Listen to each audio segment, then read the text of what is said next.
Hey there, welcome to Spotting with Jones. I'm Jones, and this is Annie. Here's what we're working on.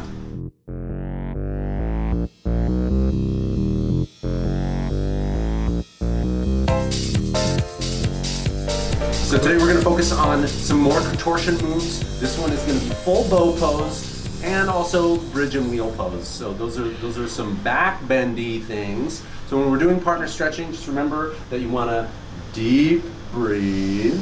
Okay, you want to relax your face and communicate. So the practitioner is always the one to say more pressure, not enough pressure, and then the spotter is responding to that. Okay, that's very important. Make sure you get a good warm up before we're doing any of these partner stretches. What you'll need today is just a mat. We're going to go into 6 different exercises to get full bow pose and wheel. Let's get started. So for the first exercise, we're going to open up the hips. So the hip flexors and the psoas need a little release to do some good back bends. So I'm going to give her some support. I'll do both sides for a minute each. Okay, so if you're doing it with us, go ahead and get situated. I'm going to just sit down right on her sacrum. Okay, now from there, it still allows the hip joint to move freely. I'm not going to put any pressure on there, and I'm going to lift this leg up until she says when. but I'm going to try to keep lifting it. Okay, now I'm using my weight a little bit to lean back. That's going to lift it up, but also I can use my elbows kind of crank a little bit, right? My elbows on my knees like this, and then from there I can lift back even more, really making sure I'm keeping pressure on her sacrum so that the hips don't move around and just the leg is lifting then. Okay, that's good.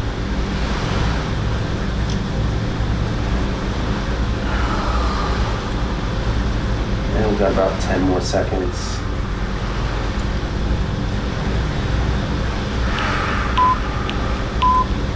Nice, and then we'll do the other side as well. Okay, so I can shift my weight a little bit so that it's, make sure it's like right on the center of the sacrum. You can go off to the side a little bit, but I want to pull up that leg right in between my legs. And once again, starting slow. If she says too much, I'm going to respond to that. And then I can also use my elbows, kind of crank that leg up a little bit, and then sit down even more.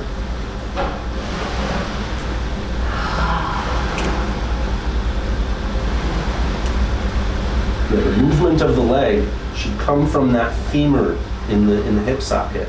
Okay, that's a ball and socket joint, so it really does have the capacity to move backwards like this. A little bit of turnout is okay. That'll give a little bit more freedom. 10 more seconds.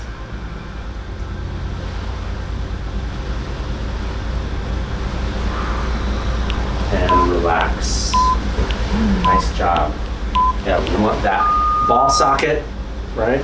Kind of moves around like this. We want to just like twist that around to the back, make sure that this front part has a lot of mobility, okay? Okay, so this next one's going to be in a Cobra Pose. So the partner stretch is going to come when she arches up. I'm going to be behind her. First, just start grabbing one arm at a time, okay? So we're going to grab hands like this, okay? Okay, now this might be all your practitioner can take, and that's fine. Just pulling back a little bit on the arms. But if you can do more, I'm going to step one foot in between her legs, and we're going to do this about a minute here, guys. So do this with us, whatever version you end up doing. So I can balance, and then we'll put some pressure right between her shoulder blades. So that's going to open up her shoulders and her chest a little bit. Okay, and then we can work our way down the spine with that foot. Okay, so I can put it in her mid-back. Now my heel is just resting on her sacrum, but I'm not really putting the pressure there. I'm putting pressure with the ball of my foot. And I'm still pulling back on the arms with even pressure, but I'm really pushing into that mid-back, right where the rib cage starts. And that's where I put pressure. And then finally, on the lower back. So the lumbar spine and the sacrum, when I pull back on her here, she's going to be opening up the hip a little bit as well, but I want the pelvis to stay connected to the ground. Don't let the hips come up off the ground in this stretch. Okay, about 10 more seconds. You can move more.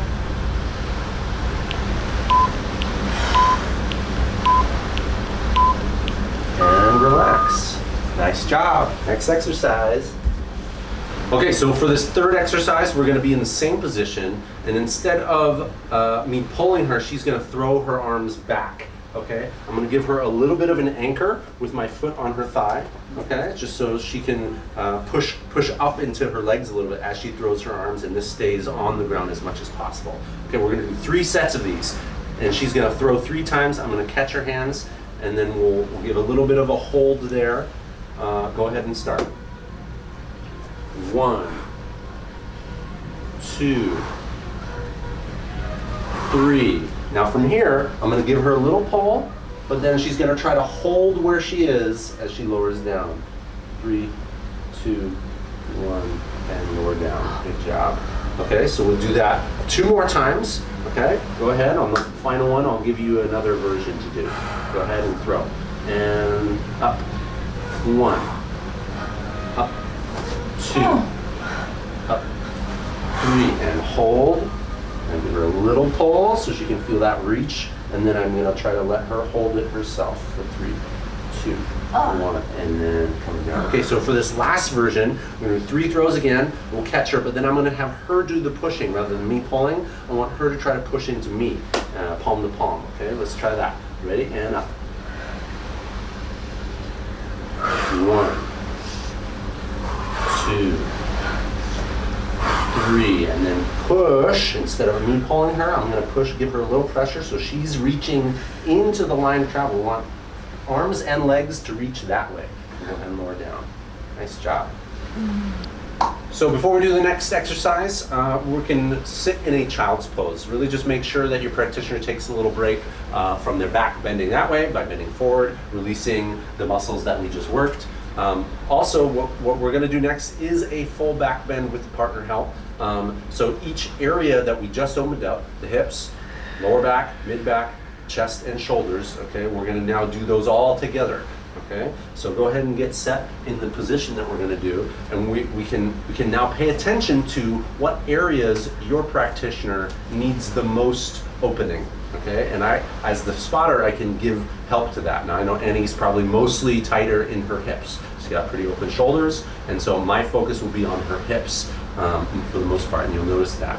Okay, so go ahead and get set. I'm going to show 2 different ways to spot this. One is just a side spot, so I'm going to help her with one hand on her back to lower her down, and then I'm going to reach across to her opposite hip. Go ahead, start leaning back, starting with a nice inhale, following the head and toes, head and hands, sorry. And so from here, I'm going to give her little bounces. Once she gets to a place where she's reaching her whole body, hips, back, shoulders, then I'm going to give her some bounces. You want to try to straighten the knees, and then bend a little bit more, and then come all the way to a bridge. Okay, so on the way back up, I'll show you a different spotting technique where I can actually spot her from this side.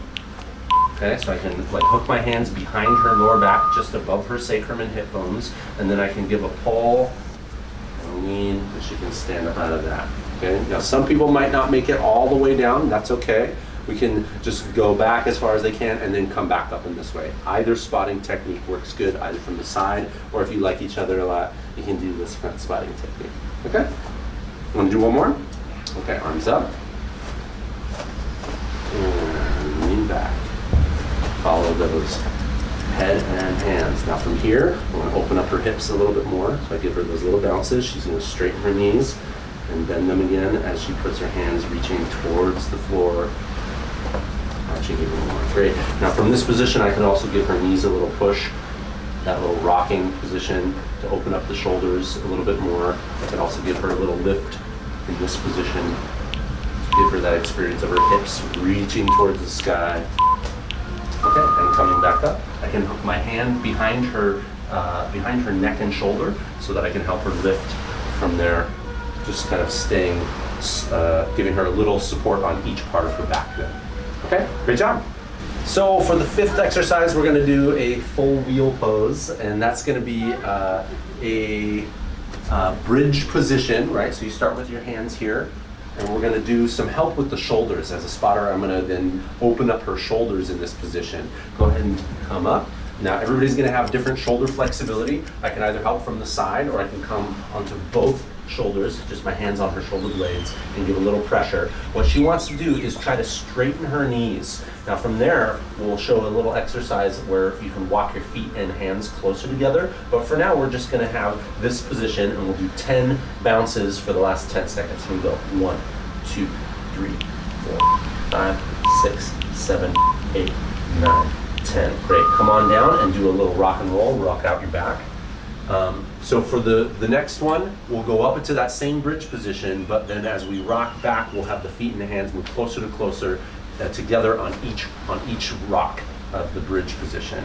Okay, so go ahead and rock out your back, lay on your back, give it a little rest. For the second round, we're gonna do the same positioning, but instead of pulling on her armpits, I'm gonna be giving a little support so she can walk her feet closer into her hands. Okay, go ahead and push up with your practitioner.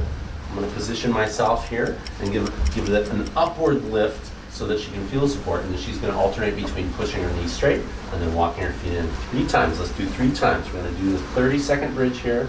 You'll walk yourself in and then try to hold for the rest of the 30 seconds. That's great. You've got about 10 seconds left, okay? And I'm going to give a little upward lift also in the hips so she can feel that lifting, encouraging her to lift. And about 5 more seconds. That's the full wheel pose. Nice job. High five, Annie.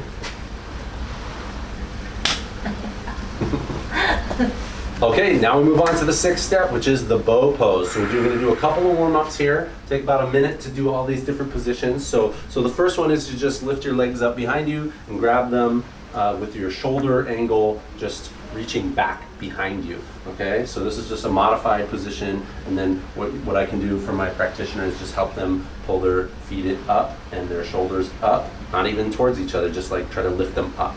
Okay, and then come on down and rest. Now there's a special grip to get into the bow pose where your arms are above the shoulder line rather than behind the shoulder line. Okay, so we're going to do one side at a time, and we'll talk about this grip.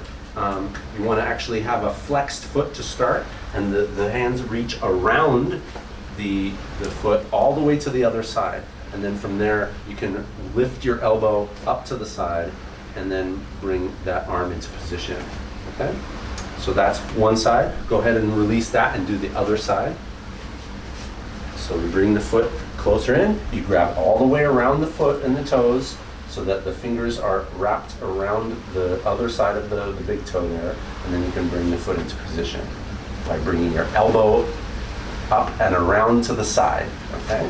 All right, so now we do one side, we do the other side, and go into full bow pose. As a spotter, I'm gonna just help her get those hand grips, because when you're doing both sides, it's a lot more tension, okay? Go ahead and let's start one side and then the other side.